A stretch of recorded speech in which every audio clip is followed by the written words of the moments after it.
everyone, and welcome to another episode of The Richard Lewis Show. I am, of course, Richard Lewis, and joining me, a guest, I don't know, probably a little bit out of my wheelhouse, but someone I've wanted to talk to for a long, long time. It is Dick Masterson. You can see him there looking gorgeous and radiant, as always. Really shows, like, how badly I've aged being next to you, brother. Like, fuck me. Oh, it's the cameras. It's taking me a while to find them. They're magic cameras, though. I have to ask what your wheelhouse is that I'm not a part of, because that could mean a lot of things. Well, so, you know, I wasted my life writing about video games for like 20 years. Oh, yeah. That was a mistake. Fucking totally, dude. Like, I'm on the fucking ledge every day, like, trying, you know. If I say Gamergate, will you give me like a 20-minute non sequitur about that sounds like a Vietnam War guy talking about his time in the POW camp? I'm the other guy. I'm the guy that, like, can't believe that games journalists treat that like they're Vietnam. Yeah, it's probably the most lied about, like, cultural happening of all time, except, you know, maybe certain elections. That's already going to get me in trouble, just that throwaway line. Let's stop there. Yeah, stop the headlines right there. No, I of course meant 2016 and Russian collusion. But no, the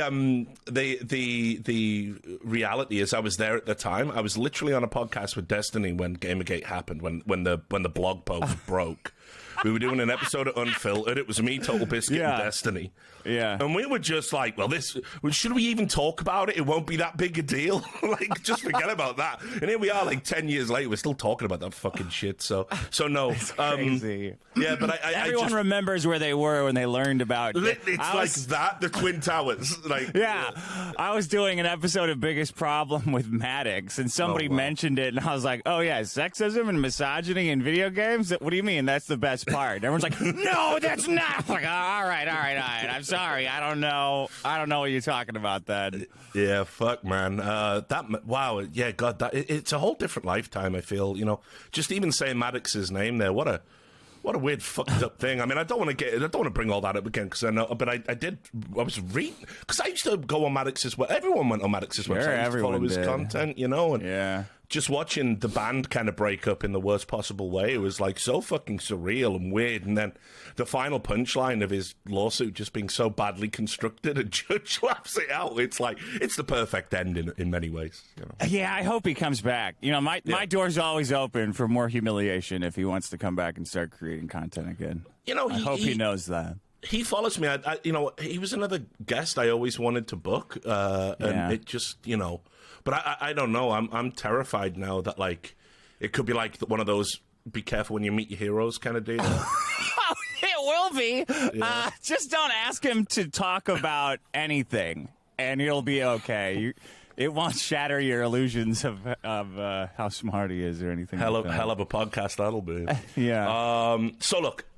Here's what I wanted to get you on to talk about, because I kind of have this theory that you know, Andrew Tate is the big internet villain, and by the way, I do think he's a villain. By the way, not because like a bad guy.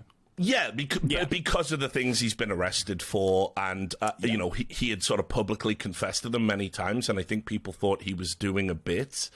And for me, he kind of represents the worst the manosphere has got. And so I wanted to talk to you about the manosphere. I think you've played kind of a role in that with the Dick Masterson character, the original one who was in Dr. Phil. And I just wanted to get your thoughts. So I guess we'll sort of start there. Is being part of the manosphere, was that like a fair characterization, would you say, of the character that you were playing at that time? Yeah, I mean, I think it's been a really interesting 20 years in manliness, I guess, online. Andrew Tate came on my show before he was Andrew Tate, like back when he was just a kickboxer and a pimp. And I was like, yeah, this is like, I like this guy. He's a shitbag. Like, he's talking about withholding taxes from cam whores. Like, all right, you know. Bros up, hoes down, like whatever, you know, pimps up, hoes down. Like I consume pornography, so I'm not above, like, I'm not going to criticize this guy for being a bastard, but I do think it's weird that he's confessing to all of these enormous crimes, especially tax-related crimes. I wouldn't do that, but I think that a lot of people, a lot of men and a lot of women have co-opted the have co-opted the manliness message, like the manosphere message, and turned it into their personal brand. And then they turn that branding into like a franchise. Like Andrew Tate's like, he's talking about like, okay, this is how I'm going to teach you guys how to pretend to be a man to get other guys to invest in your courses. And guys I'm like, well, that's not why we started talking about this. It wasn't to teach guys how to teach other guys to con other men into running cam whore businesses and masculinity universities. But so for me, you see, and I don't know if it is just because I'm like a low testosterone soy boy or whatever. It could be. I don't rule it out. But I when I look at the manosphere in its sort of totality, there was a period of time where it was almost like playful. This is like the classic Dick Masterson era. Yeah. You're clearly playing an exaggerated version of the classic chauvinist. For the purposes of comedy, but also to like make some broader point about, gender relations. And then somewhere along from that point onwards, it was just entirely hijacked by grifters.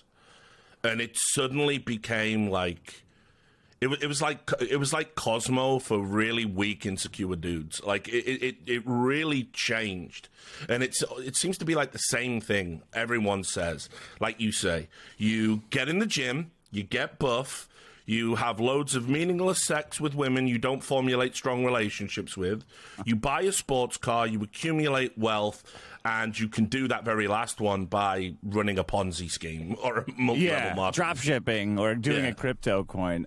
It's funny when you say that, I have this very clear image in my mind of a guy I knew who was super into like pickup artistry and game.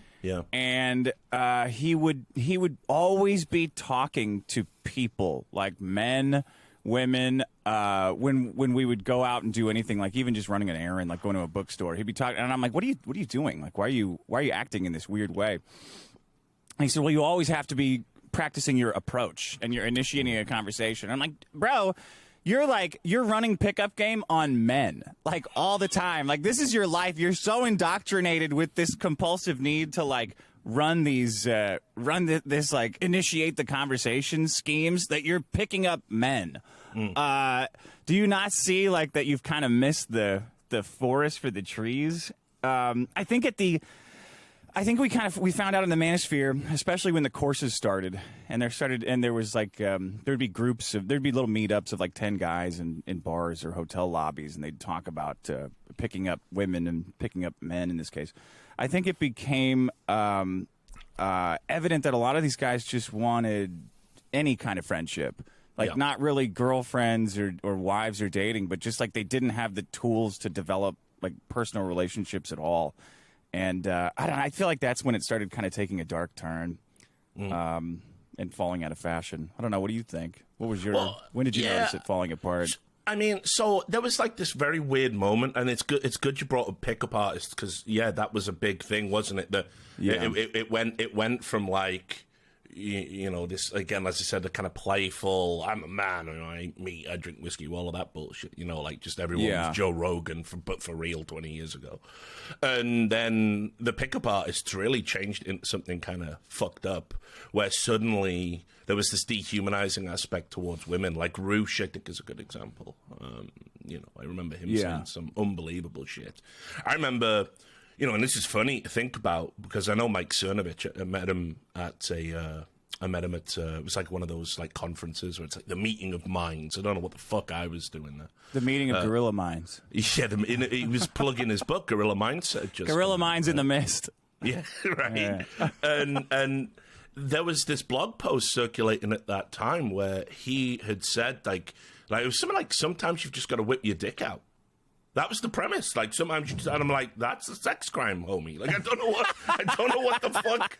This isn't helping anyone. Like this isn't helping the women. But it does help some people, but there's so many people that it really doesn't help. Yeah, right? exactly. Like it became so popular that like I knew I was fucking around, and a lot of guys knew they were fucking around, and we knew who we were fucking around too. But then all these guys started to come out that would take it really seriously and get upset. Like the MRA guys fucking hated me back in the day. He was like, you're embarrassing us. And I'm like, you guys are an embarrassment. Like, you don't, I mean, I'm not, I think you're doing more harm to your cause than I am. But yeah, it was this flood of dudes who were taking everything real too seriously, and I don't think anybody knows how to handle that. You just let the message go on its own like a monster after that. And that's why as well, and this is like, I was going to talk about this later, but it's a good point to sort of put it in there. I think there's the one issue that a lot of content creators and like public figures have, and what always fucks them up, is they want all the like cultural cachet of being able to like tell jokes and be the funny. Everyone wants to be the funny guy. Everyone wants to be a comedian, but then they also simultaneously want to make very serious and informed points. Yeah, everybody wants to be Carlin. Like, everyone's like, oh, yeah, comedians, they're always telling you to say, too. It's like, sometimes they're just getting hit with a pie in the face, guys. Like, not every comedian has to be, Yeah, there's Gallagher, like, but but like, where the problem is, it's like you end up like Gavin McInnes or someone. You will always hit a point where, because social media just isn't good for disseminating ideas in general, there's no nuance to it. What will end up happening is you end up. Here's a serious point. Here's a serious point. Here's a serious point. Here's a silly, edgy joke. People are going to take that within the context of the things that went before it, and so that seems to be a downfall for a lot of public figures. That they want to play a character, they want to be extreme, but they don't want to have to live life as an extremist. Yeah, I think they probably get stuck defending a lot of extremist points because of that, where they get where people try to pin them down on what flavor of extremism they're touting, and it's just really hard to define that and then not deviate from it. Like a lot of content creators are they're stuck with with these principles that like the never changing your mind is essential to being an honest communicator, and right. They're always kind of at the they're always vulnerable to that loudest 10% of their audience. It's funny you mentioned Cernovich too, because he's done a really good job of pivoting towards like older guy family stuff as he's grown out of as he's gone through pickup artists to like politics to now family stuff. He's an interesting guy to watch. He's a very interesting dude, but it's like it not everybody gets to kind of like fucking walk through the water and baptize themselves and all their sins are cleansed. It was very strange watching him go for an almost like I say, a former pickup artist, guerrilla mindset book writer dude. He broke some big stories in the politics world, and I'm just like, what the fuck is happening? Like, Mike Cernovich, the investigative journalist, like I didn't think I could live long enough to see that happen. So it's kind of crazy, but also makes you think what he could have achieved if he hadn't spent those 5-6 years just fucking jerking off with a load of meaningless nonsense. It's hard to say, because that's that network that you develop, that everyone developed in the manosphere, is very powerful. Like, it's a lot of guys who are just kind of feeling unappreciated. They're not ready to go trans yet, but they do want to hear somebody tell them that they're worth more than an ATM and being sent off to fight Putin or whatever the war du jour is. So my question to you would be this, right? We all I'm very much in the middle on this. I think like the incel and the MGTOW stuff is like super cringe, and I think when self-improvement sort of metastasizes and becomes like an out-and-out hatred of women, like you've got to fucking step back and self-assess. But I will say, I agree broadly with the idea that I think there are very specific male problems that we need gendered care for men as well as women, right? Yeah. And what disappoints me so much about the manosphere collectively is it's always some asshole piece of shit grifter like an Andrew Tate that gets to the top of it and dominates all the attention and exploits vulnerable men. I mean, because his victims are men as well as women. He's literally pretending to be a woman online and to get them to give him money as a woman. Like, he's bragged about pretending to be a cam whore and chatting with them on message to get vulnerable men to send him money. It's the sickest grift that exists in the manosphere. But why is it then that there's never a more compassionate, kind of a view of male needs? Why does that never rise up? Why are we never talking about like mental health problems, suicide rates, homelessness? You know, why is it always get in a gym, get buff, fuck women, get a Bugatti, and all your problems will be solved? And of course, that's not true.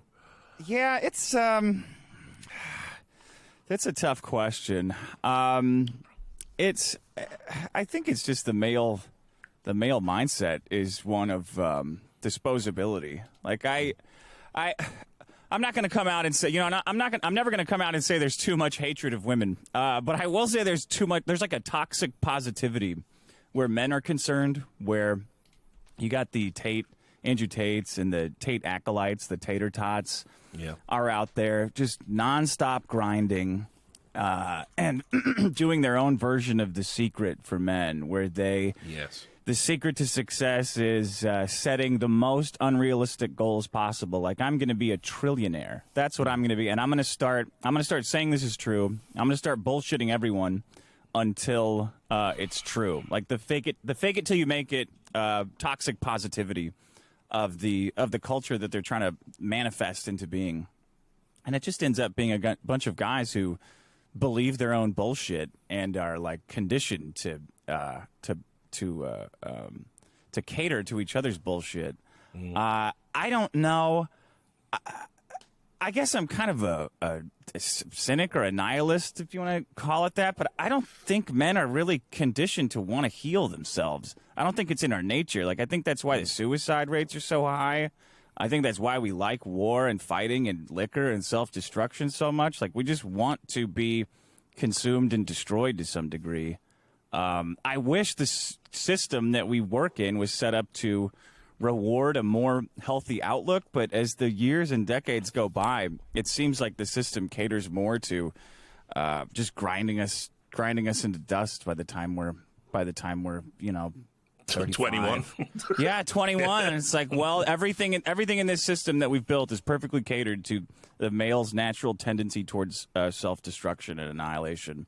The taxes, our monetary system, like everything. So I don't know. My Hell doctor, of a patriarchy we built for ourselves, wasn't it? Oh no, it really is. Yeah, and we did it, and we love it, and we're pushing as hard as possible for it. Like all of us will say, like, yeah, we hate war, but we got to get these young boys out the war. I went to the doctor yesterday, and part of her pitch for my physical, now that I'm 42, was that I need to see a shrink, and she recommended Better Health to me. And I'm like, Better Health has pitched me to advertise on my show, and they're like, it's a dog shit scam company. Like, what is this? How is this part of the system that we're, Someone recommended them to me, actually, because, my entire life fell apart like 3 years ago, and I was trying to get therapy, and it was during the pandemic, so it was just fuck you, I guess. Just you and a bottle of scotch and a rope, man. Like, so you can wake up in the morning. That was my therapy, because you just couldn't get anything. And it was like, came out the other side relatively. I mean, not relatively unscared. I'm a psychological train wreck, but I'm better. And yeah, it was like, people were recommending BetterHelp, and I was just like, dude, talking to a random asshole stranger in a bar is like gonna do more for me, I think, I've had Chatterbait. Like, I don't need BetterHelp, but I can't. Like, that's not what therapy is for men. The whole paradigm is fucked, I think. I know, but that upsets a lot of people. Like, you say that therapy is like just dumb for men, like kind of on its face for a lot of men. I don't rule it out as being like a solid concept. I think self-improvement's important, and I think taking care of yourself, like mentally, is important in so much as you can. But yeah, I think you might talk to 10 therapists before you find one that gets it. I mean, like I think there's this like. There's groups of people in society who we really overinflate in terms of like credibility and fallibility. Like doctors are one of them. If a doctor says, if you say to a doctor, I want a second opinion, they take it personal. Like, how can you not be above that? You know, and I know people who are like, they want a second opinion, but they feel like too intimidated to ask, or they're a doctor. I've even seen like couples when a doctor is given a diagnosis to like the wife say, and the wife is like, you know, pushing back against what the doctor's saying, and the husband's going, he is a doctor, dear, and you're like, this is your fucking partner, dude. Like, what the fuck are you doing? Like, why are you siding with the doctor? And I think therapists are like that. You know, I think people don't think that maybe a therapist might just not be interested in you, or like doesn't give a fuck, or maybe you're the 10th person they've spoke to that day and they're really checked out. You know, it definitely happens. You know, I've known some psychiatrists and psychologists. So yeah, I mean, I don't know. In the end, I didn't think I needed it, you know, where I'm at now. But it's not something I would necessarily advocate against. However, I would say just talking to random assholes online is probably about in line with what you would get from BetterHelp or whatever, you know. Yeah, I think that's where guys like Andrew Tate kind of sink in, is like that there's nobody saying the reverse, which is like, well, no, that's dumb. I'm not going to talk to some random person online for I'll tell you what really is some predatory bullshit. And I know this is like where I get into... I annoy all of the wrong fucking lunatic groups. I've had the Tater Tots come after me, and I think Crypto Bros... what they were doing to guys, especially during a pandemic, is unconscionable. And there is definitely blood on the hands of some of these people, you know, presenting this bullshit about how, like, oh, crypto's the way we all win, you know, and it's like, no, it's just one giant Ponzi scheme that you're an influencer for. And I saw a clip the other day of, like, some dude saying if you don't have a Lamborghini by the time you're 30, you need to, like, question where you are in life. And I'm like, people are killing themselves because of the shit you're saying. You do realize that, right? Like, I fucking hate those guys, for real. It was like a whole industry of, like, Elizabeth Holmes's. That lady that did the blood thing, you know, that's just nonstop scamming and faking it and faking it and faking it, and then, like, never making it. And you have an entire industry of people with their lives destroyed in your wake. It's been really fucked up, and I think something came out like 2 weeks ago where the entire NFT market, or a significant percentage of it, was driven by bot networks run by venture capitalist firms, which is like, you know, it's obviously, all this shit is obviously criminal. Like, it should result in hangings at minimum, and it just won't, because it's like, it's all, like, I don't know why. I mean, I feel like I don't even have to explain why, but, like, Sam Bankman-Fried is, like, in jail still. Why? Like, all these guys, the Celsius guy, the Luna guy, they're all just wandering around like, oh, my bad. Like, okay. I mean, in the industry I primarily work in, which is, like, competitive gaming, I write about that. That's what I've dedicated my career to. Again, I know I'm a loser. It's fine. But you might have heard of FaZe, the organization. And they had influencers that were like, they even set up a rug pull crypto coin disguised as a charity and promoted it. And I'm like, how the fuck is no one taking this more seriously? And then they go after Odyssey. They go after Library, which is like a utility coin for decentralized video. It's very useful. People are using it. And they hit them hard. It's so bad. It's so, and you know, it's like, I think people don't understand, like we've got this thing at the moment with gambling, right? So my entire industry was propped up by gambling money for years, and no one had a problem with it. Mm-hmm. And then now all of a sudden it's bad because there's been so many scams and so much bullshit going on, so many like casinos not like age gating it, and kids stealing their mother's credit card, all these horror stories. Yeah. And so now everyone's against all gambling all of the time, and it's like, guys, there can be degrees to this shit, you know? It's not like, it doesn't have to be a fucking on-off switch, you know? Yeah. So look, back to this manosphere stuff, because I won't linger too much longer on it, because I've got some other stuff I want to talk about. But you know, do you have any regrets now, like looking back? Do you feel that you might have been an early progenitor for something that like got away from you and is now like a negative force in society? No, I think a lot of that stuff was. I don't know if it needed to be said. Like somebody would have said it. It was fun to say.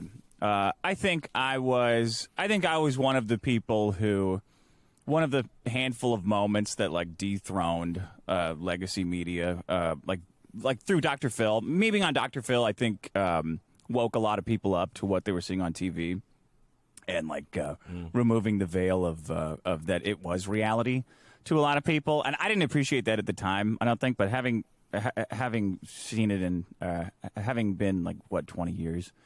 Yeah. 14 years since I was on it, 16 years. Like kids have, guys have come up to me and said, like, yeah, I was a kid when I saw that, and it was really eye-opening for me. And I remember my mom getting all pissed off and saying, "Fuck this guy," and sitting there and thinking, like, can you not tell that he's like joking? Yeah. Like the trolling aspect.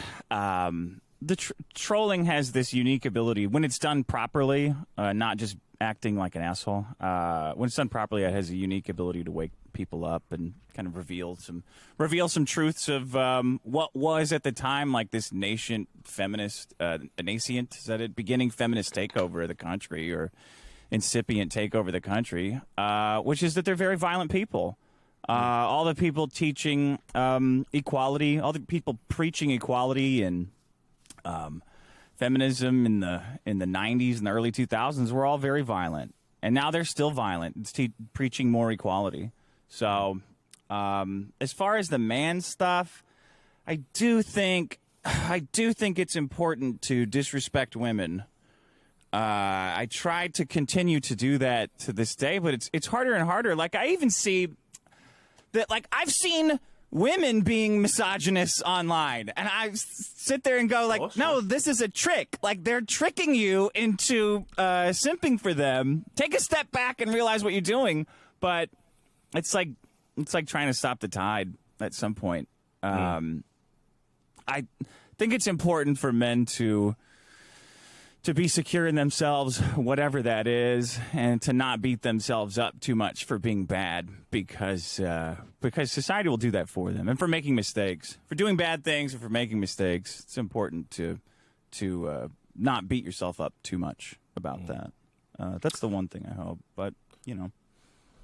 So I want to ask you about creating content that walks the tightrope of, I don't know, I don't like calling it edginess. I feel that's almost like an infantile, kind of labeling. But it's literally the edge that you're describing. Yeah, exactly. No other word for it. But, my issue is now I just don't think we can. There's no platforms that empower you to explore those boundaries anymore. YouTube has got this unbelievable, like, a fucking language filter. Are you serious? Like, on a, like, at my Twitch, I set my channel to 18 plus, but, can't show a picture. If I'm discussing a news story, better not show a picture of a dead body. It's crazy, right? But then they got hot tub streamer, like women with a bikini on. It's like, all right, sucking a fucking microphone like it's a fucking dildo. Like, I don't, so it's all over the place right now. And I there was a period of time I lost contact with your content because it felt like you've been unpersoned. I don't even know what the fuck you must have done. But suddenly you went, like, your Twitter account got shut down, I remember. There was, like, a bunch of other stuff. And it, like, does feel to me that you were one guy that, like, people tried to push into the fucking shadow realm and banish. You're exiled from the internet because you're bad and the things you say are bad. So I wanted to talk about, like, because you've been doing it for so long, kind of how, is that accurate? How did you keep on going? Why did it happen, etc.? It's really weird. Making content online for so long. I first started getting, BetterThanWomen.com got kicked off of like 3 web hosts even back in, 2005 or 2006. So for some reason, even joking about women is just the ultimate taboo. It probably always will be, because women are, the life givers. So guys will die defending them. even online. I got kicked off at Twitter, God, what, 7 years ago?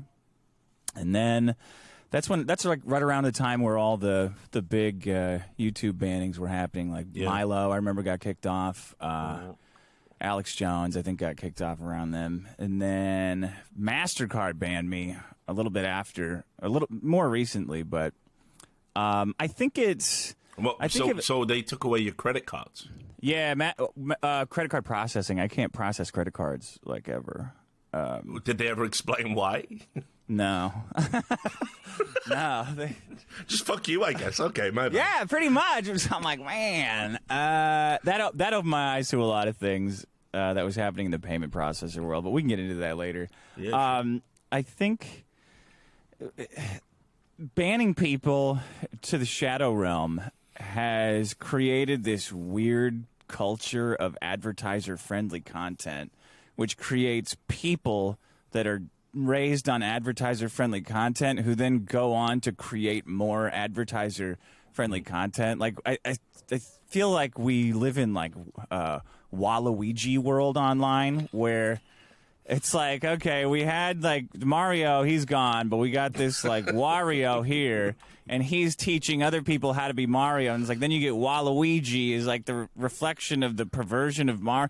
So, like, none of the culture that we're growing up in is genuine. So then you have offshoots in crypto world, or where anything is still unregulated or unperverted by advertisers. Yeah. You have, like, this strange surrealist culture that's a backlash to it, because everything on Twitch and YouTube has to be advertiser friendly. Like, that's what they want. Girls, Amaranth in a bikini talking about her blowjob tapes that are on OnlyFans. That's advertiser friendly. Sex is always going to sell. Some whore in a bikini is always going to sell. But a guy saying, like, unfavorable opinions about vaccines, which is which pharmaceutical companies pay $10 billion a year in ads. That's not advertiser friendly. So it's a very weird. It's like the content exists to promote the ads, but now the content is defined by the ads. So it's a really weird system we're in. That's a good way of putting it, for sure. I think that's definitely been the kind of sea change, for sure, because, look, I don't care if you put an ad on my content. In many ways, I would prefer to have the option just to turn them off, but I don't want to lose my entire platform for making a piece of content some fucking advertiser I couldn't give a fuck about finds objectionable. Yeah. So, but we don't have that luxury. I mean, you know, I've never had a ban on Twitch, but even my account got flagged. I upset Sargon of Akkad fans and FaZe fans at the same time, and my account got mass reported, and it was down for like ages. I had like 50 strikes, so that was a great day. But, you know, like, what'd you say to upset Sargon fans? Well, it was did you see that fucking thing he did where he ran as like a politician, and then he got hit with a milkshake? I remember that. And obviously, I mean, he is like, he's one of those guys who really, like, overestimates his own intelligence, you know? And so he fell into the immediate media trap of, you know, making a rape joke while talking about... And it wasn't even done correctly. Like, he ripped off a rape joke, but he did it wrong. I was like, man. And it's like, well, you're a politician now. Like, you're not talking to some little edgelord gremlins on the internet. You're in a serious political party. How do you think this plays out, you fucking idiot? Yeah. And so but then what happened was, after UKIP had, like, lost resoundingly, like, all of their seats, like, it was an absolute humiliation for a party that was slowly, like, gaining some sort of credibility. He filmed, like, a video, and it was him sat in the dark in his garden with a, like, glass of cognac, right? And it was like he was a Bond villain. He was on, like, he got on holiday in, like, a secret fucking location, and he said that was all part of the plan. You know, that humiliation was all part of the plan, and there is no better time to join UKIP than now. What, you mean after you've trashed the party party's credibility, and you're a fucking pariah. Yeah, perfect, mate. Yeah, I'm in. Sign me up for that. You know, we can't wait for when the Kool-Aid comes around as well, you fucking lunatic.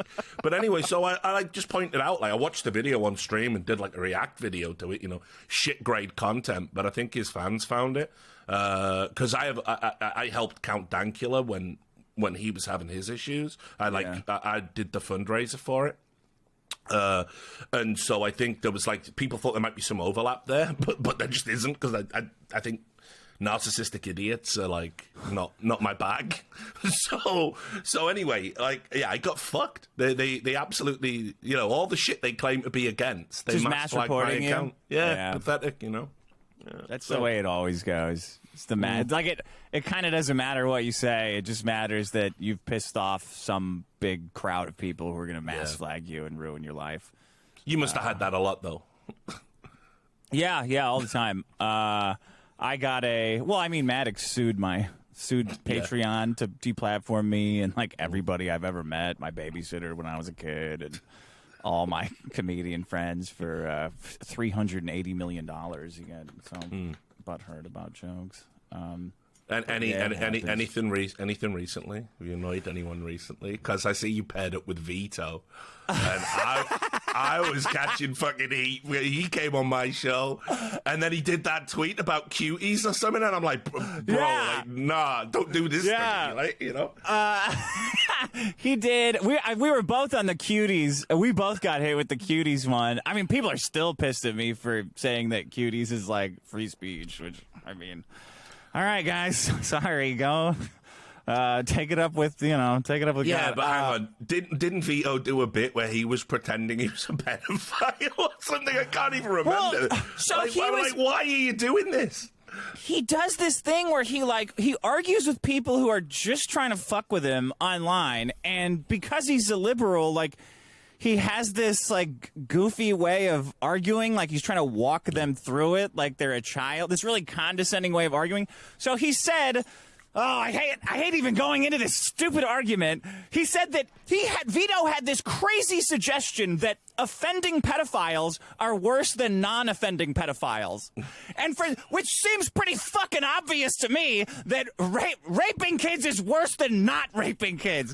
So guys are like, oh, well, you know, arguing with him. And I'm like, Vito, just stop arguing with them. Like, if someone doesn't understand that part, then you're not going to convince them.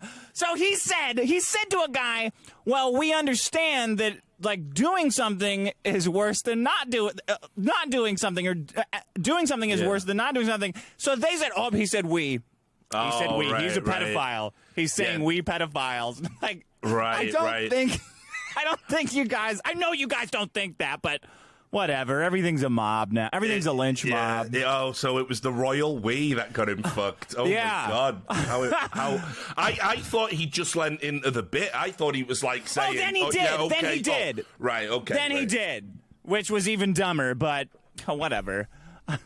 But, yeah, I mean, like, I never saw somebody, like...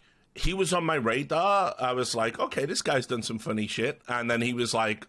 the cuties deplatform disappeared. I'm like, it was like the fastest rise and fall, like, ever on the fucking internet. And I was like, when I saw him doing a podcast with you, I'm like, oh yeah, that makes sense. Yeah, that passes. Yeah, you know? Yeah. He was gone. He's like, I don't understand how this happened. I'm like, well, because you pissed off everyone, bro. The same way it happened to Mr. Girl. You guys pissed off everyone. Like, we're all breaking the rules in some way. It just matters that 100 people flag you. He is actually crazy, though, I think. Like, Mr. Girl, he's out there. Yeah, he really is. Obviously, because I've been trying to get back in. I'm trying to, like, find out what the state of online discourse is these days. I went on, like, Destiny's stream. We haven't talked in years. He called me a white supremacist when he was getting, like... Oh, he did? Yeah. So, Destiny did?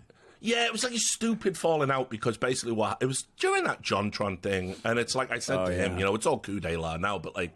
Basically, at the time, he was, like, getting so swamped by JonTron fans. I think he just, like, lashed out at everyone. It was just, like, scorched earth policy, you know. Yeah. And like, I wasn't in a place in my life. I was working a TV job. I was mega stressed out. I'm like, you know, you call me a white supremacist in public. Now I have to think about my image because I'm on TV. And I was just, you know, like, I couldn't. My pride got the better of me, and what I should have done is I should have gone, look, bro, I know you're getting swamped right now. Like, can we talk? Maybe you can delete that tweet later. Like, you know, I should have just done that, and it would have been fine. But because, you know, I'm a public figure, I started acting like a fucking chode, and basically we had like an argument, and like, you know, torched a bridge on a pretty solid friendship for a long time because of it. And you know, but anyway, so I went to him because, like, basically, if you want to know who's like kind of current in the online discourse sphere, you see who's popping up on Destiny streams. You know, that's like, he's always had his finger on the pulse like that. And I'm just watching these videos, and it's like, Mr. Girl demands Destiny apologize for things Reddit has said, and I'm like, what? Who is this guy? Like, I'm like, the latest batch of Destiny's Orbiters are the craziest people he's ever interacted with. Yeah. People are getting crazier and crazier. Yeah, maybe. Yeah, I saw that Mr. Girl expose thing. I don't know. I can't wait to read it, or at least have AI read it to me when it comes out. Everyone has a dossier now, and everyone else. Like, I know, it's fun. Everyone's the KGB. Like, we built our own YouTube KGB on these guys. Like, oh, here's when Vito said this. Here's when Destiny did this and this and this. Oh man, like, it used to be the media that used to do that to you. Not each other, you know, not like. Well, we're the new media, I guess. Like, we took it over and just became the same assholes that don't take responsibility for anything, that promote obvious scams, that defend friends like Tim Pool and Eliza Blue and everybody that works there. It's just it's like, we just became them. It wasn't. It's never been a matter of anything they're doing wrong. It's just who got the money, and now it's us, and we're just as bad. Where you at with that Eliza Blue shit? Because I got a mutual friend, a journalist, who was going to do an introduction for us. I was asking with Eliza. Yeah, it was just before all this happened. I even said on my Discord. So, like, I was introduced with the same story, you know, like, survivor of human trafficking, like, survivor advocate. You know, so I was like, oh, she'd actually be a really interesting person to talk to, because there's an aspect of the Hunter Biden laptop story people haven't really talked about a lot, and that is that if he is using prostitutes, and the prostitution industry is now so adjacent to human trafficking, that's where they source a lot of the sex workers, you know, there probably should be a little bit more from outrage. Ukraine, you mean? Well, not just Ukraine. I mean, it's been going on for years now, and obviously, depending where you are globally, the demographics differ. But you know, I talk to. If you can believe it, I'm an academic, a lecturer at a university. I talk to a lot of professors who specialize in this area, and it's like they used to be very pro legalization of sex work, but even where sex work is legal, the human trafficking aspect of it is so ramped up now. Yeah. Because there's so many displaced people. There's so many desperate people on planet Earth. So anyway, I thought she'd be a great person to talk to about that angle and how that interfaces with politics. And then all of a sudden it was just like, oh no, everyone's saying the story's bullshit. And I'm like, wow, dodged a fucking bullet. That would have looked like a right cunt. It would have been. Yeah, you did. Shit. She's always struck me as, like, there's always been something fishy about her, because she's always been so glib about it to me. And I mean, I don't know. I think we've all known enough victims to be able to say, like, I don't really know any victims who act and talk like you. There's something about it doesn't seem right, and she's always really argumentative, even over, like, very small things. But after like the last couple weeks, I don't think she could even give a definition of what sex trafficking is. Like, the ones she's given are like, her picture was used on a fake Instagram account to catfish guys to sign up at a porno site, and that's trafficking. And like, she was a stripper and did some hooking on the side and paid for drugs and the rent with that. And because her boyfriend lived with her, he sex trafficked her. And I'm like, I don't think hooking for meth is like sex trafficking. I think that's just you selling what God gave you to get high and pay rent. So I mean, there's a control aspect, and obviously, you know, if you've read the Andrew Tate 250 rules for being a top G, I'm pretty sure using drugs for control over women is probably in there somewhere. But, you know, look, I think... Not your own drugs. Not like, I would like to go get high. I I'll suck scam your drugs dick from a guy. Yeah, that's not trafficking. And then give them to the chick. Yeah. That's taking my drugs. Yeah. But no, that clip was like really... I couldn't quite put my finger on why she would tiptoe around it. Because when her original story first came out, when I first heard of her, she was very explicit in, you know, she had been trafficked, she had been, you know, raped, you know, X amount of times, all these very explicit details. It was a horrible and harrowing story, and that's why it immediately stood out to me. And I was like, wow, like how do you even go back to normal life after something horrible like that? She must be like so mentally strong. And then I saw her doing a lot of advocate work, and you know, I follow her and I follow her Twitter account, see all the things she's involved in, and I'm like, okay, you know, this is like a really super cool person, you know. But then this all of these like new revelations, and that clip in particular really gave me pause for thought, because if you can't like you say, like it's not. If they'd made catfishing accounts that they were using as like a vector to sell your services against your will, we're getting closer to the human trafficking aspect. But like, creating just random accounts. Creating a catfish account has got fuck all to do with human trafficking. Like, very weird, you know. I think I identified it early because she's Eliza Blue is everything that's wrong with LA. Like every woman from the Midwest who wants to be famous and will do absolutely anything to get famous moves out here, does a little stripping, does a little whoring, and then goes back home. Like that's and that's like that's their story. Like they tried out for American Idol, and they were sex trafficked. Like they're all some sick version of that will use it against people and against real victims. I know that girl. I know 10,000 of that girl. You can meet. You walk down the street. You throw a dick down the street in L.A. and one of them will run out and grab it, and thinking it'll make them famous. Yeah, and you know, it's like a real fucked up, you know, place, you know, where there's all these like guys, like, you know, Weinstein type guys, like waiting in the wings to take advantage of that. Like it's, you know, it's pretty fucking sick. I mean, there's another guy that the excerpts from his court case are like just nightmare fuel, man. Like even when they're like giving these graphic descriptions of his genitals, I'm like, wow, this is so fucking twisted. It's beyond belief. But yeah, we've definitely, this is like a tangent within a tangent. It's like a flashback within a flashback. So I'll bring us back to the road. Okay. Content creation. I mean, this video, I mean, like, I think this is a pretty normal conversation, right?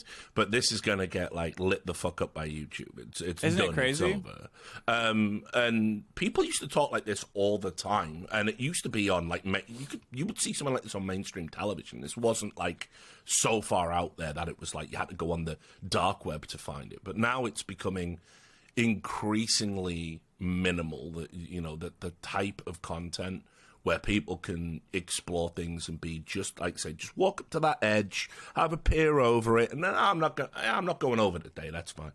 So what, like, other than the advertisers, like, why isn't there a platform that wants to market itself like by just embracing that a bit more? Like, I haven't seen any of them succeed, and people don't even seem to try these days. Well, have you seen Rumble? They're kind of doing that.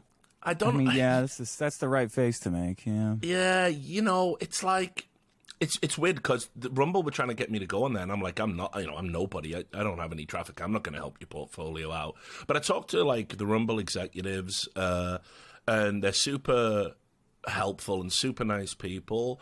I think, unfortunately, this probably makes me, I guess, what the internet would call a cuck.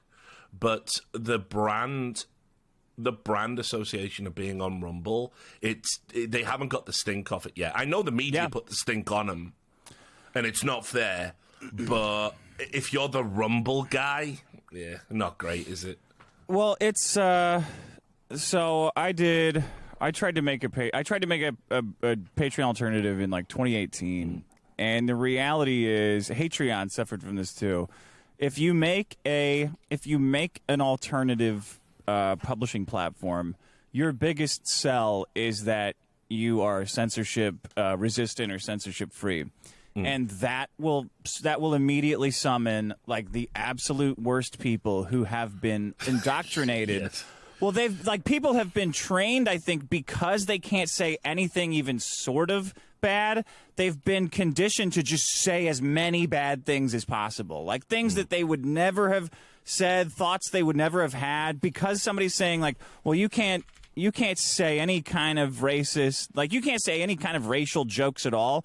They'll say like, you know what, I'm actually going to say the most racist things possible because I can't do that one, and because you've taught me that this hurts you, so I'm just going to go and it's like, yeah, you guys, you created this kind of this vicious cycle of abuse that still doesn't mean anything. Like it's still just a bunch of stupid crap people are saying. So that's one of the biggest hurdles for alternative platforms to overcome, I think. And then you have the political aspect, which is the right wing is just very anti-expression, and they say they're not. They say they are. They say they want to support art, but anytime like the Grammys, this fat guy is dancing around with a red hat. Couldn't believe the levels of cringe, dude. The Satan's coming. Satan's coming. Like, they're rubbing it in our face. The Satanism. My God. Don't make me side with you guys ever again, you fucking losers. Yeah. Like, are you kidding me? That's Satan? Really? That's the guy you're afraid of? I'm finding him right now. I'll kick his ass. Are you kidding me? That is a fat attention whore on an award ceremony at primetime TV. Only middle-aged women are supposed to be watching this, and you guys are upset by it. They did the same with Matthew. They did some unbelievable cringe. When there was that school shooting, they sent Matthew McConaughey out to. Yeah. And Matthew McConaughey gave like that impassioned speech in the White House press room and was saying, you know, look, like we need sensible gun laws and gun reform in America. I unironically saw multiple conservative news accounts tweeting, you know, Matthew McConaughey, we need gun control. Also Matthew McConaughey. And they were showing pictures of him in movies with guns. I'm like, how are you this fucking outrageously stupid? Like, and I think conservatives just can't help but be fucking cringe at the end of the day. It's just like hard coded in them. You talk to one long enough, and you will always end up at the. So, what's your favorite passage in the Bible? Like, oh, here we go. You know what I mean? Like they can't help it. It's just wired. They're just wired like that. They love, I guess maybe the left does this too, but I don't know. So there's differences in the left and the right. The right loves different types of cringe. Yeah. Yeah, the right loves talking to themselves. And like the right loves preaching to the choir, like, guys, we're all manly macho men and just want everyone to know that. Let's go around the room and tell each other that we're very macho. Like the right will make fun of the left for attacking their own. This happens all the time. Like they're like, oh, they're eating their own. You love to see it. It's like they're not eating their own. They're just kind of like, you know, it's like they're like they're making sure they're not frauds. Like they're honing each other's skills when they're doing that. The right never seems to do that. They want to sit around, talk about how much each of them are godly and how much of Satan is in this horrible media that the left is producing. So it's hard.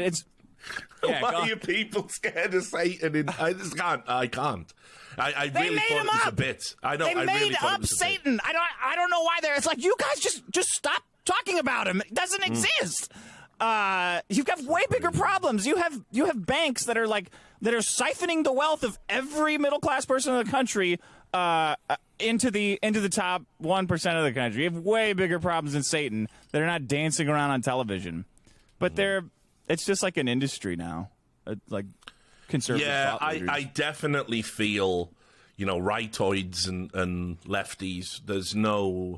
They're so far apart now, like compared to where they used to be, and both sides are guilty of the exact. This is particularly an American problem, I'll add, but you know, global culture, the monoculture, sort of just is American culture, really. But you know, you see like. it's like you say, the right wing want to try and be the group of people who are up for freedom of expression, except when it comes to a gender identity, or except when it comes to a piece of art that blasphemes, or whatever it is.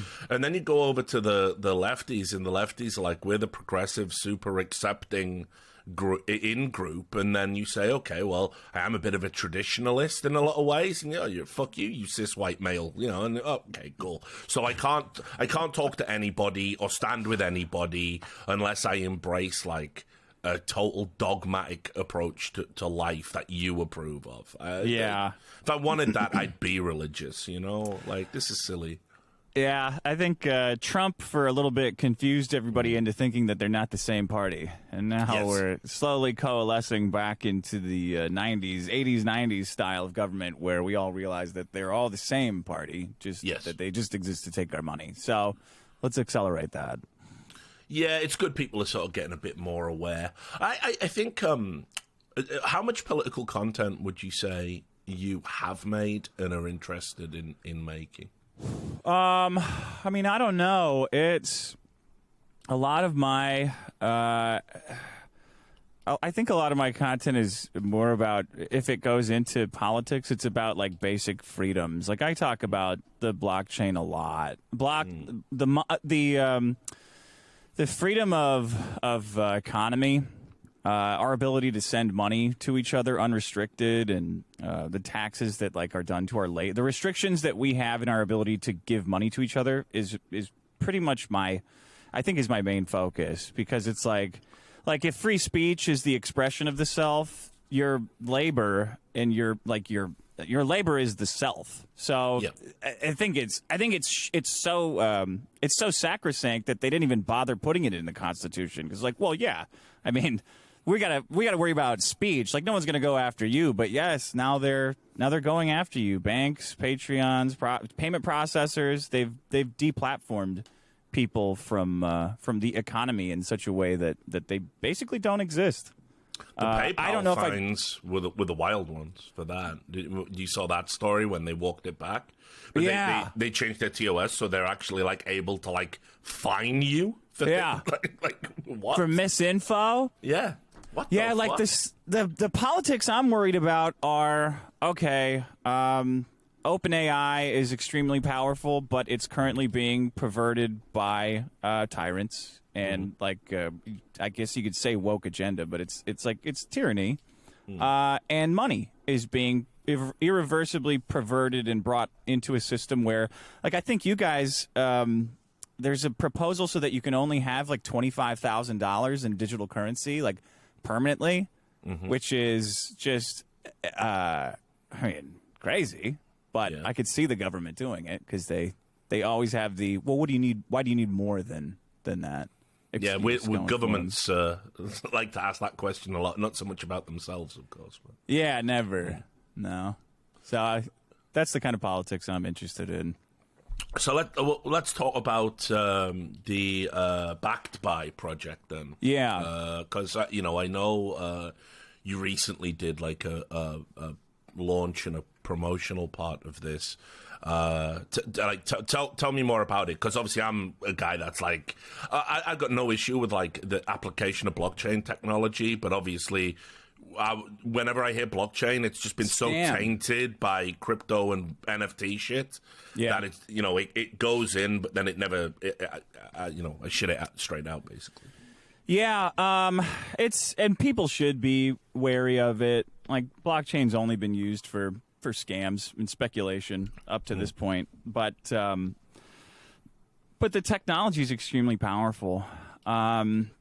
The up until now, and the reason we have a lot of these content problems up until now and over the last 20 years is because all of our data is kept on these servers and mainframes owned by giant companies like Amazon and Google and YouTube, and we have to make content that will let them pay their bills. Like YouTube's got to be able to monetize your content to keep it running on their server, and that's why it's all like user generated content is all Web 2.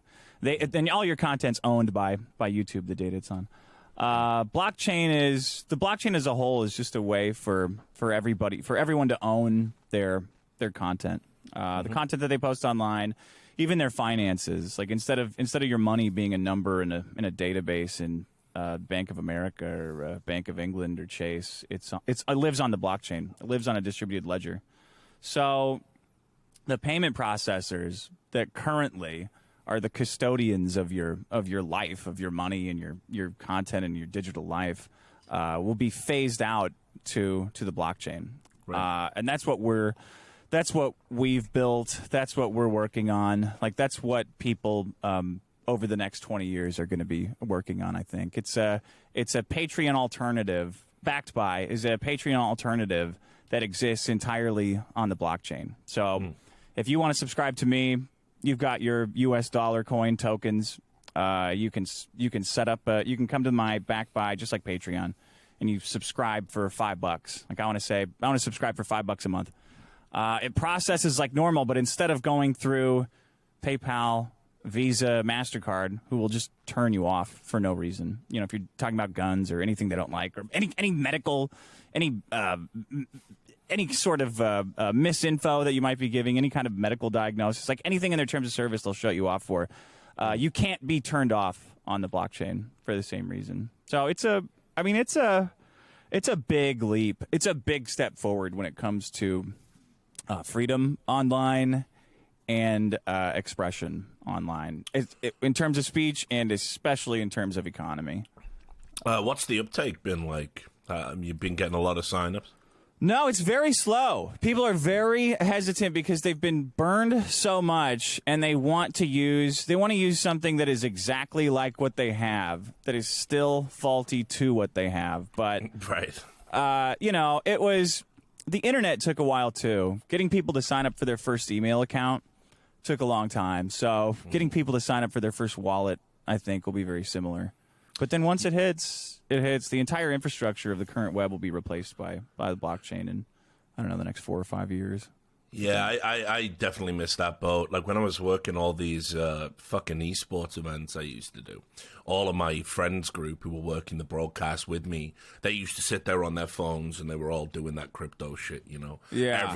Everyone was giving each other like tips on like which coins were going. They all made millions, and the smart guys pulled it out. Yeah, but I got friends who did not do that. Yeah, that shit is all just gambling and speculation. This is backed by as a legit application of the blockchain as a subscription content platform. It's Patreon, but you can never be.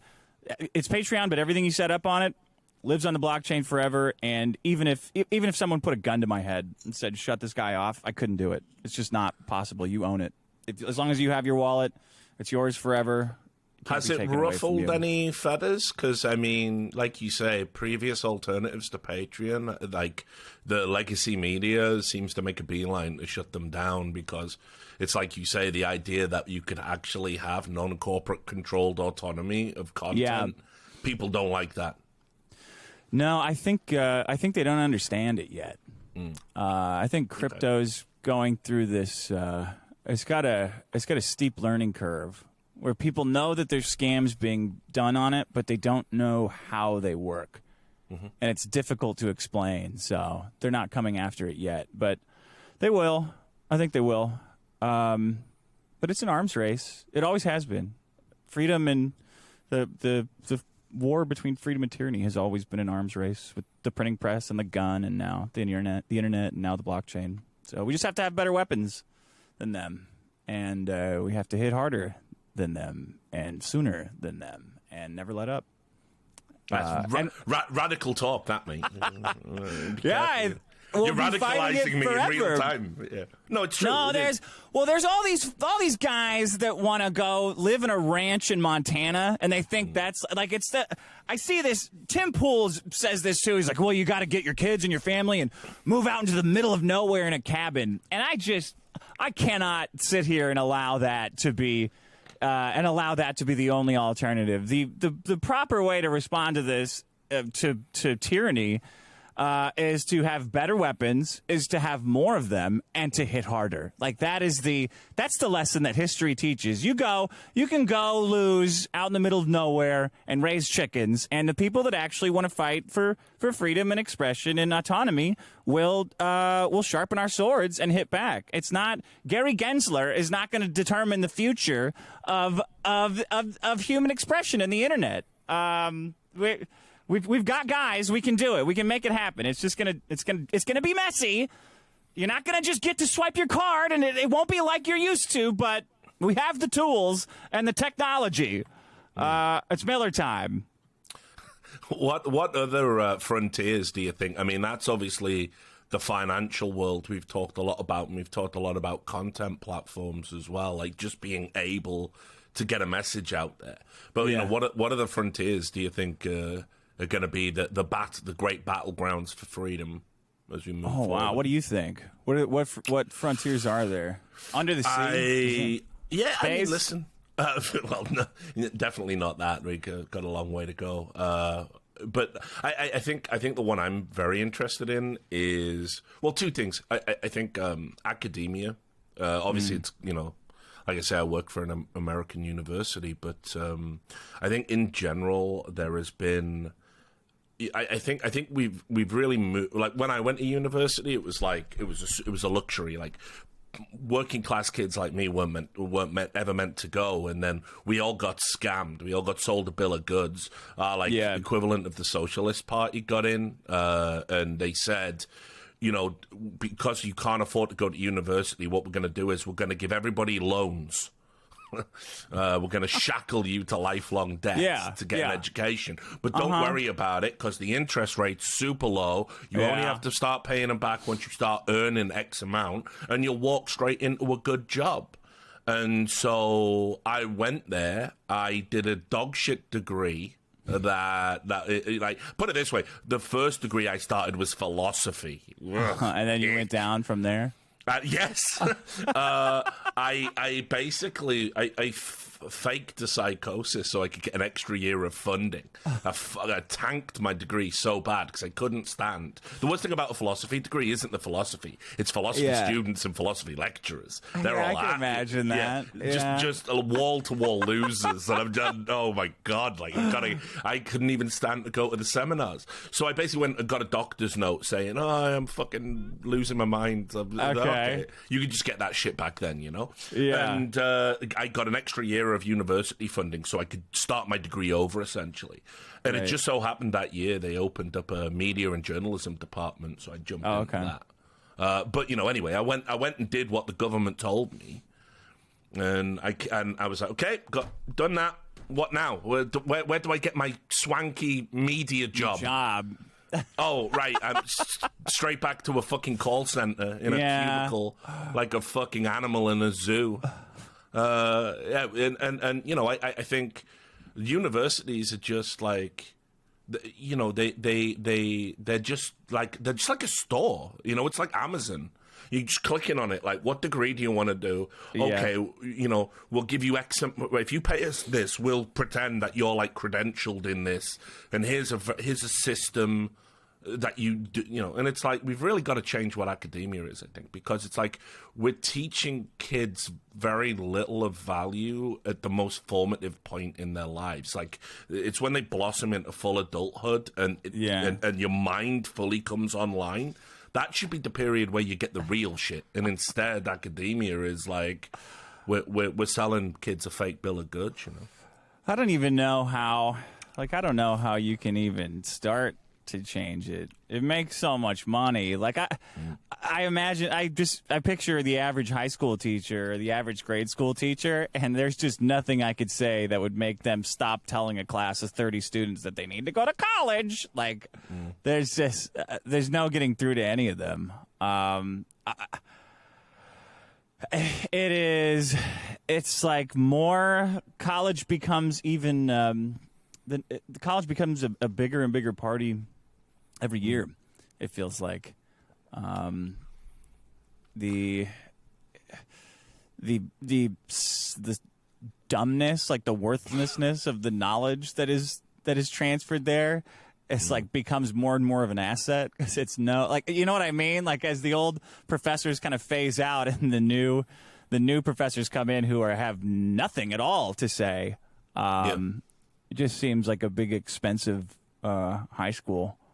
I don't know. I don't know. What do you think could be done to even change it a little bit?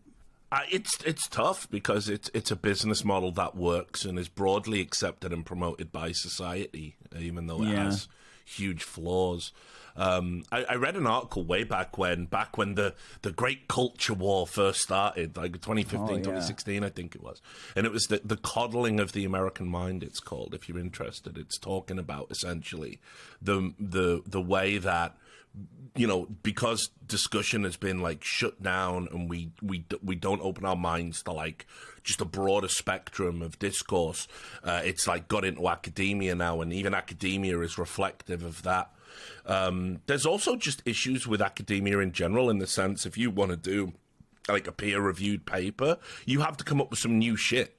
And obviously, like, you can't always come up with some new shit because sometimes a topic is just all fucking talked out, you know? And yet people do. This is how you get these, like, wacky peer-reviewed papers that somehow get approval come through. And you read them and they're like, you can't tell if it's satire or not. No. So it's super tough. But I guess it just has to start with, like, just need to move away from universities being like glorified fucking daycare centers, I guess, and actually get back to teaching degrees that have some sort of societal function, but not necessarily in like a, right, you know, you're going to be a carpenter or, you know, not the old way we used to do things. I mean, like, just something that at least is reflective of like, you will generate some skills that are transferable to these like various areas. I just don't think degrees and universities are very well geared for that. Yeah, it'd be hard to. It's hard to argue against the network effect of going to university. Like conservatives hate universities, but then anytime a kid gets denied access because he did something like conservative-y, they all lose their minds because they know that the important part is that the people you meet in college are probably going to give you good jobs, and you just can't meet them on the internet in high school or at home. They're gonna have to figure out something to combat that. I don't know what it is. Maybe Miladies will figure it out. Milady University. I will go to that.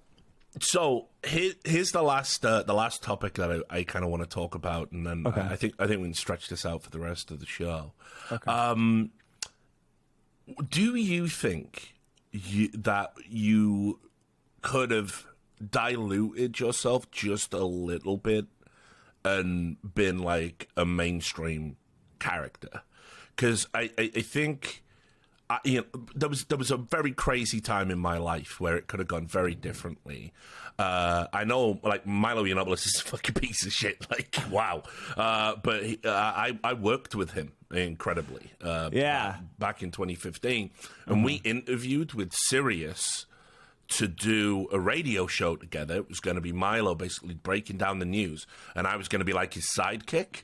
That'd have been great. And it was going to be called Milo and Dick, because obviously, you know, he was like loves Dick and what have you. So that was what. So we I think we even like scripted like a potential pilot. And I am so glad that didn't happen. Can you imagine what would have happened to me if that was on my resume? I was like in jail right now with the J6 guys. Yeah, fucking probably. Like, so, you know, but equally, and even though I'm like, you know, I'm ashamed of it, even sort of having associated with someone like that. I'm like ashamed of myself for getting finessed. Oh no, really? He's so entertaining though. Like, I love a lot about Milo. Yeah, but then he's so captivating. I can't I can't fuck with a dude that's like gonna, you know, like 1 minute you're being super nice and polite to me, and the next minute, you know, you're fucking talking to Richard Spencer. Like, get the fuck out. Like, you know, I just can't. Like, you know, like he fucked over everyone in his orbit as well. I have heard that. Well, I mean, not just with the scams and the money and all that bullshit, but I'm talking like, he fucking, you know, he never said a single, if you can believe this, right? He never said like a single racist thing in front of me. He never said a single anti-Semitic thing in front of me. You know, like, he certainly said transphobic stuff. I won't lie. And I used to argue with him about that all the fucking time.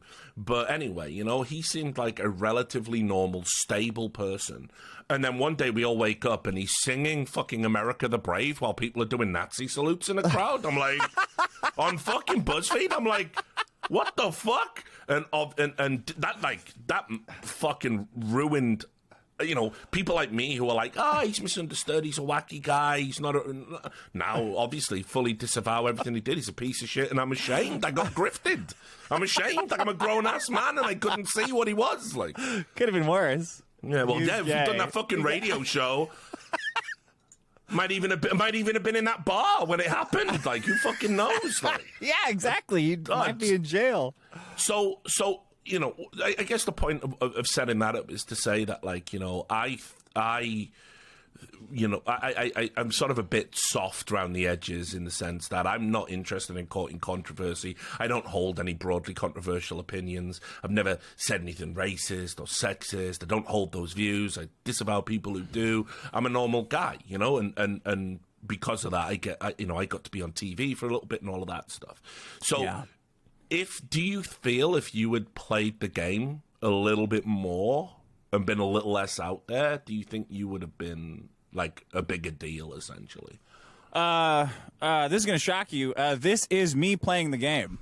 This is This is me trying as hard as I possibly can to be acceptable to a large audience. This is the best I could do, and I'm afraid I can't do any better. And every once in a while, I still have I see how that was bad to do.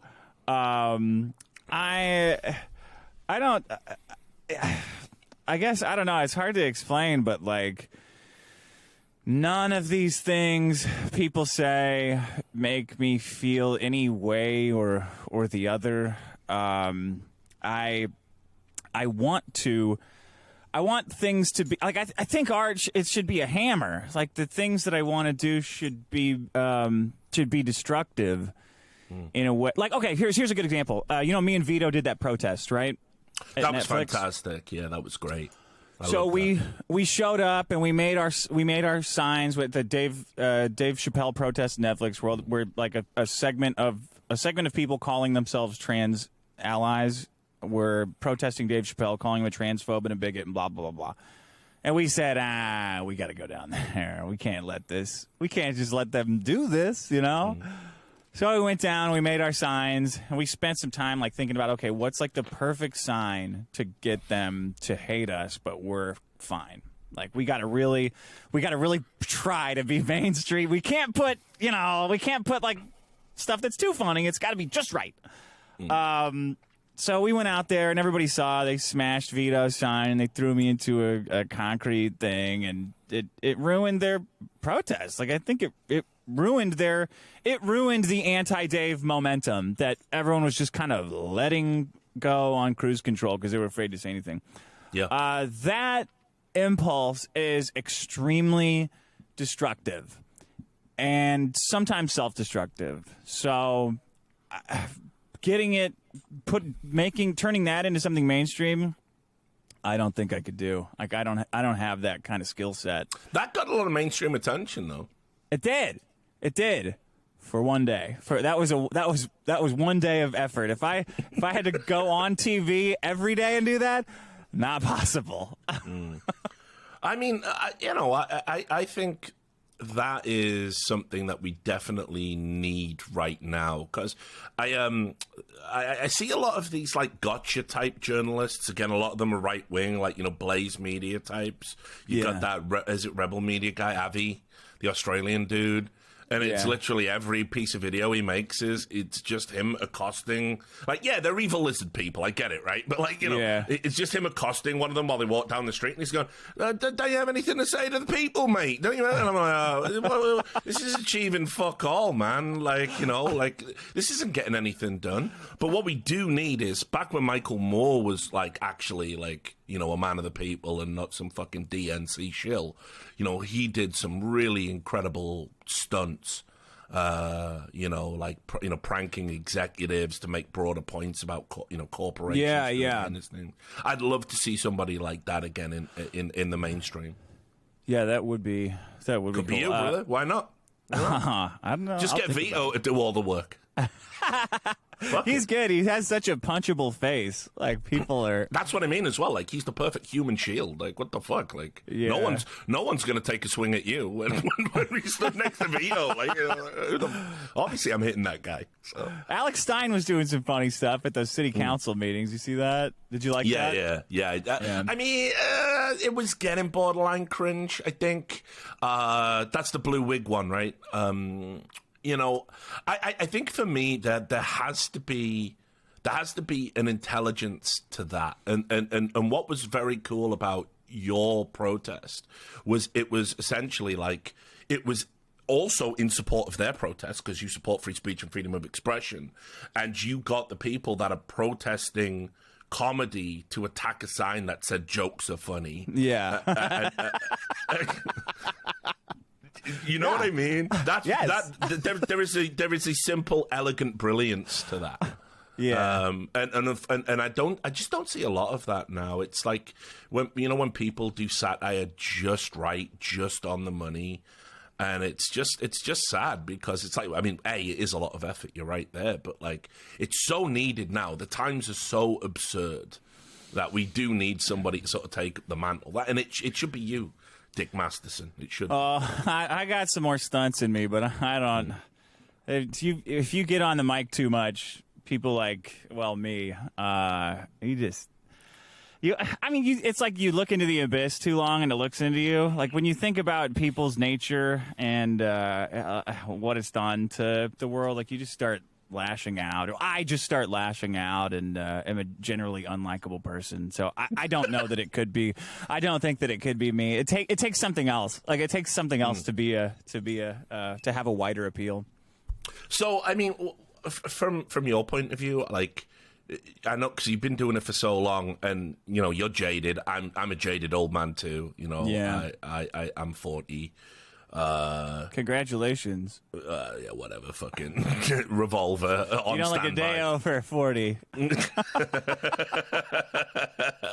Yeah, well, not all of us. It's bad genetics, is what it is. It's once you hit 40, you don't get out of the Fs for 20 years. You notice that? Like when somebody says, "How old are you?" You just go, "Oh, I'm," and then like, all right, stop right there. Just some fucking boomer loser on the internet. He's fat, balding, functional alcoholic, Yeah, I love when people pick on my hair. They're like, oh, yeah, you're losing your hair. I'm like, I'm 42. This is not considered losing my hair. This is bro, a fucking miracle, man. Yeah, like, holy shit. Like, you've got to kill for your head of hair. Yeah. Absolutely. So is there an aspirational element left in you to what you're doing? Like, is there a place you would like to get to, a type of content you would like to create, something you would like to leave behind that's a bit more legacy defining than being an unlikable guy on the internet? Oh, that's pretty good though. Hey, I already think you've mastered that craft, so well done. Yeah, Backed By is the blockchain patron alternative. Own your content, decentralized bankless. It's a big project, and I'm going to be working on that for the next couple of years. This is a building phase that we're in right now. Artistically, I think me and Vito teaming up for The Biggest Problem is only going to get bigger. Okay. We have a very similar mindset when it comes to. Like I kind of picture the changing tides of or the changing direction of culture as a whole, of something where it's like a tornado or a tide, and you got to just hold on to what makes you as it shifts back and forth, and it feels like you should just let go and become this monster, this product of culture that surrounds you, and go with the flow. But I strongly believe in resisting it as it swung both extremely progressive for the last 20 years, and now as it's catching on to that, now as it's peaking out on the far left, swinging back the other way into Christian fascism. So I look forward to being the Antichrist in 5 or 10 years. You know, it was fun in the 90s. It'll be fun again. But resisting extremism in all forms, and also being extremist in many other forms, I think is important. But I don't know what form that will take next. You know, I'll say backed by again, just because the blockchain is so powerful that I think we're going to see some people are going to have to ask themselves some radical questions about freedom and expression that they haven't had to because the stewards of our culture have been YouTube and Twitter and these Silicon Valley companies. But hopefully there will be something there. I don't know. Art's an interesting thing. The message changes, but the medium is the message. You know, it's always it's important to stay on top of whatever the medium is. So I wrote an article in 2011, right? And it was called "Life on Planet Starbucks." And it was basically, I was in a relationship. I was seeing this chick, and she lived in one of those like luxury apartments that's inside a fucking mall. Yeah. And I used to sleep over there all the time, and it used to just blow my mind because you could literally hear like the store would come on and like all the lights going outside, and it was like morning shoppers. Like I'm like one flew over the fucking cuckoo's nest, like just waking up. How do you live here? Yeah, and I used to say it, well, can we like please like sleep at my place tonight? And she'd be like, no, I got work in the morning. You're a games journalist, asshole. So you know. Whatever. Anyway, I wrote this article, and it was basically talking about the merging of corporation overreach in our everyday lives. And it was like predicting things like, you know, for example, employers being allowed to like literally invade your home and, you know, ask for a blood test to see if you're, you know, going to be hungover in the morning and things like this. Sure. Or the corporation owning your house that you live in, and basically taking the rent off the top of a like loads of this shit has come true. It's like fucking and the you know, I thought 30 years when I wrote it. I didn't think 5, 6, you know, 10. So we're in a. I agree with you. I think we're in a really fucking weird place where the guys that used to be the freedom fighters and the most vocal about corporate overreach do seem to be very aligned with corporations politically right now, and that's fucked. Yeah, it is. It's weird seeing it all in the perspective of time too, as their like entire arc, even though they've passed it from person to person, as it now it circles all the way around to just blind support of corporations and the government, and the merge of the two, the collaboration and cooperation of the two, which would be would be like horrifying 20 years ago. That was like that was a major contention of politics in the late 90s and early 2000s, and now it's like advertised as a benefit. So I look forward to things getting crazier. I think if things are too crazy, then you're too old. So the good thing is, well, you'll always have someone to fucking talk about. So that's, in our line of work, you know, at least there's that. Like, I think the anger. I'm like you, probably. The anger and the disappointment is the only thing like stitching me together right now. Like, yeah, I do feel like that. Anytime the stupid doctor, the physical action is like, well, what, you know, how do you feel like in general? And I couldn't say it obviously because they'll probably 5150 me or something. I was like, well, you know, just like boundless rage, just like all the time, like just even. And she's like sitting there asking me like, have you ever felt like, you know, like basically trying to sideline me, was like trick me into saying I'm depressed. And I'm sitting there in a face mask, and she's wearing a face mask, like two healthy, young-ish people, and she's going like, well, why would you feel like that? I'm like, do you even have to fucking, like, you're looking, it's literally right under both of our noses, you idiot! Like, why do I have to explain this to you? That's why. Let me out of here. I'm about to run out of free parking. This is about to cost me $8, this conversation. Yeah, man. So look, That's our time. I guess that was a therapy session in a way for me. But honestly, it's always great to talk to people who are like, you know, I've always wanted to pick their brains a little bit and see what's under there. So, any final thoughts? Anything you're going to be doing and want to plug? You know, obviously Back By and everything. Yeah, else. go to back.by, sign up, check it out. You know, tell your friend, find a creator that's on Patreon and tell them to sign up. Don't take no for an answer. Bully them, threaten them, do whatever you have to do. Biggest problem with Vito, whom you know, is doing very well. Check that out. And then got his Twitter account back. He's over the moon. So yeah, he's loving it. Let's see if he can mind his P's and retards now that he's back. Yeah. Let's see. I probably not.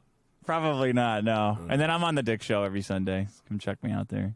Awesome. And there you have it, guys. That is the great one, Dick Masterson. Great to finally get him on the show. I hope hope to book him again, maybe in another 20 years when we're 60 and we can talk about all of that shit. But yes, thanks so much for watching. Obviously, do all that Zoomer bullshit, like, comment, subscribe. I don't even know if it helps the fucking algorithm. Everyone says it does. No one really knows anything in this space. Make sure you tune in for the next episode. It'll be with another radical guest like this one. I don't know who the fuck it'll be. I don't know when it'll be, but when it happens, it'll be awesome. And until then, make sure you take care of yourself. Bye.